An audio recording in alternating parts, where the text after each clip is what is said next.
Salam sejahtera bagimu saudara. Syukur kepada Tuhan, saudara dan saya diperkenankan mengambil bagian kembali dalam kebersamaan di program Marturia Ministry Senin tanggal 8 Maret tahun 2021 ini. Kiranya melalui program ini iman dan pengharapan saudara kepada Kristus semakin diperteguh dan diperkokoh serta menjadikan saudara berkat bagi sesama. Untuk saudara, terkhususnya warga GPIB Jemaat Marturia Lampung yang hari ini sedang merayakan hidup dalam pertambahan usia lahir, yakni Bapak Dionisius Marjoko, Ibu Sondang Huta Barat, Bapak Yohan Wenur, Bapak Edu Tanjung. Semangat merespon cinta kasih Tuhan di pertambahan usia ini, segala rahmat dan berkat akan senantiasa menjadi bagian yang diberikan kepada setiap saudara guna menyempurnakan sukacita saudara. Sebelum membaca dan merenungkan sabda Tuhan di program hari ini, mari terlebih dahulu kita berdoa. Bapa, kami datang lagi di hadapan-Mu hendak merespon sabda-Mu hari ini. Tolonglah kami yang lemah ini, yang kerap kali salah dalam memahami maksud-Mu, agar sabda-Mu yang tertuang melalui Alkitab, yang berisikan kebenaran itu, menuntun kami hidup semakin mendekat kepadamu. Amin.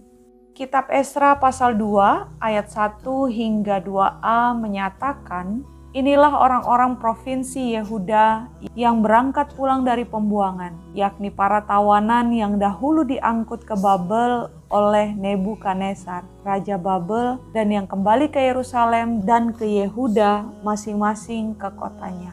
Mereka datang bersama-sama Zerubabel, Yesua, Nehemia, Seraya, Rilaya, Mordekai, Bilsan, Mispar, Bikwai, Rehum, dan Baana. Demikian pembacaan Alkitab. Dianugerahkan Allah kebebasan bersyarat bagi umat yang dibuang ke Babel melalui dekrit Raja Kores.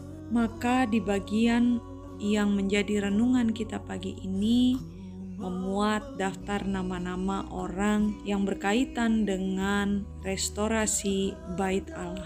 Daftar nama-nama yang tercatat dalam sejarah Alkitab ini merupakan bagian yang tak hanya turut mewarnai proses restorasi Bait Allah di Yerusalem, tetapi juga turut mewarnai proses pemurnian umat Tuhan di masa ke depan. Namun di balik kesemuanya itu, firman Tuhan hendak menegaskan akan kerinduan Allah yang melalui proses restorasi tersebut hendak merestorasi iman umat, agar kehidupan beriman umat menjadi murni sepenuhnya dan hanya berpusat kepada Allah.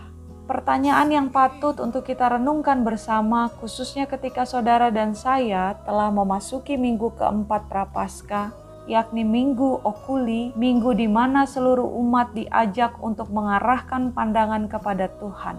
Apakah restorasi iman juga dialami oleh saudara di masa kini? Jujur, tak mudah bagi kita sebab setiap waktu kehidupan kita diperhadapkan dengan beragam rintangan. Akan tetapi bukan berarti tidak bisa untuk dikerjakan ataupun dilakukan kan? Dalam proses restorasi selalu Allah yang berinisiatif terlebih dahulu. Namun Ia menantikan respon aktif dari kita selaku umatnya. Iman kepada Tuhan harus mengalami pemurnian lewat banyaknya kekurangan, kelemahan, keterbatasan, agar kita tersadar bahwa kita tak akan bisa hidup tanpa Allah. Maka sudah semestinya hidup kita keseluruhannya berpusat hanya pada Allah. Amin. Mengakhiri program Marturia Ministry hari ini, marilah kita berdoa. Bapa, Engkau selalu memeluk erat kami dalam kasih-Mu, meski dalam sikap kami berulang kali melonggarkan pelukan itu. Oleh karena itu ya Bapa, arahkanlah selalu pandangan kami ini agar senantiasa tertuju padamu. Penuhilah pikiran kami tentang kasih-Mu, agar ketika kami melihat, kami berpikir, kami bertindak dalam tutur karya dan kerja kami seturut kehendak-Mu saja, dan tak lagi seturut kehendak kami. Amin. Semangat merestorasi diri dalam rutinitas saudara hari ini dan seterusnya. Mari tetap menjaga kesehatan guna melindungi sesama.